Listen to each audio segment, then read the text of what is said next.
ಬಹಳಷ್ಟು ಮಂದಿ ಈ ಸ್ಥಳದ ಬಗ್ಗೆ ಗೊತ್ತಿಲ್ಲ. ಇದು ಯಾವ ಸ್ಥಳ ಅಂತ ಹೇಳ್ತೀವಿ ಕೇಳ್ರಿ. ವೀರಭದ್ರೇಶ್ವರ ದೇವರು ಅದು ಹೆಂಗೆ ವೀರಭದ್ರೇಶ್ವರ ಆದರು ಅಂತ ಹೇಳಿ ಈ ವಿಡಿಯೋ ಒಳಗೆ ನಾವು ನಿಮಗೆ ತಿಳಿಸ್ಕೊಡ್ತೀವಿ.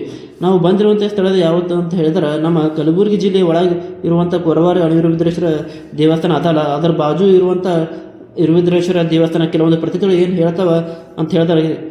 ವೀರಭದ್ರೇಶ್ವರ ದೇವರು ಮೊದಲು ಅಲ್ಲಿ ಹೋಗಿ ಸ್ಥಾಪನೆ ಹೋಗಿನ ಮೊದಲು ಈ ಸ್ಥಳದ ಒಳಗೆ ಬಂದು ನೆಲೆ ಊರಿದ್ರು ಅಂಥೇಳಿ ಕೆಲವೊಂದು ಮಾತುಗಳು ಕೇಳಿ ಬರ್ತವೆ. ಇನ್ನು ವೀರಭದ್ರೇಶ್ವರ ಯಾಕಂತ ಕರೀತಾರೆ ಅಂತ ಹೇಳ್ತೀವಿ ಕೇಳಿ. ಅಣೆ ಅಂತ ಹೇಳಿದ್ರೆ ಒಂದು ಎತ್ತರವಾದ ಒಂದು ಪ್ರದೇಶ ಕೊರವಾರ ಒಳಗೆ ಇರುವಂಥ ಒಂದು ಬೆಟ್ಟದ ಮೇಲೆ ಈ ವೀರಭದ್ರೇಶ್ವರ ಸ್ವಾಮಿ ನೆಲೆಸಿರೋ ಕಾರಣ ಅದಕ್ಕೆ ಕೊರವಾರ ವೀರಭದ್ರೇಶ್ವರ ಅಂತ ಹೇಳಿ ಹೆಸರು ಪ್ರಸಿದ್ಧಿ ಪಡೆದವು.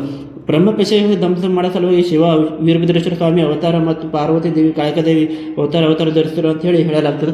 ಈ ವೀರಭದ್ರೇಶ್ವರ ದೇವಸ್ಥಾನ ಅದಲ್ಲ, ಅದಕ್ಕಿಂತ ಮೊದಲು ಈ ದೇವಸ್ಥಾನ ನಿರ್ಮಾಣ ಆಗ್ಯದ ಅಂತ ಹೇಳಿ ಹೇಳಲಾಗ್ತದೆ. ಇವತ್ತು ನಾನು ನಿಮಗೆ ಕೊಟ್ಟಂಥ ಮಾಹಿತಿ ನಿಮಗೆ ಮೊದಲೇ ಗೊತ್ತಿತ್ತು ಅಂತ ಹೇಳಿದ್ರೆ ಕಮೆಂಟ್ ಮುಖಾಂತರ ತಿಳಿಸ್ರಿ. ಇಲ್ಲ ಹೆಚ್ಚಿನ ಮಾಹಿತಿ ನಿಮ್ಗೆ ಗೊತ್ತಿತ್ತು ಅಂತ ಹೇಳಿದ್ರೆ ನನಗೂ ಕೂಡ ತಿಳಿಸ್ರಿ. ಇವತ್ತಿನ ಮಾಹಿತಿ ನಿಮ್ಗೆ ಇಷ್ಟ ಆಗಿತ್ತು ಅಂತ ಹೇಳಿದ್ರೆ ನಾನು ಪೇಜಿಗೆ ಫಾಲೋ ಮಾಡಿರಿ, ಲೈಕ್ ಮಾಡಿ, ಫಾಲೋ ಮಾಡಿ, ಶೇರ್ ಮಾಡಿ. Thank you for watching. Share ಮಾಡಿ ಕೇಳ್ಕೊತೀವಿ. ಧನ್ಯವಾದಗಳು. ಓ ನಮ ಶರಣಾರ್ಥಿ. ಶುಭವಾಗಲಿ. ಓ ನಮ ಶಿವಾಯ.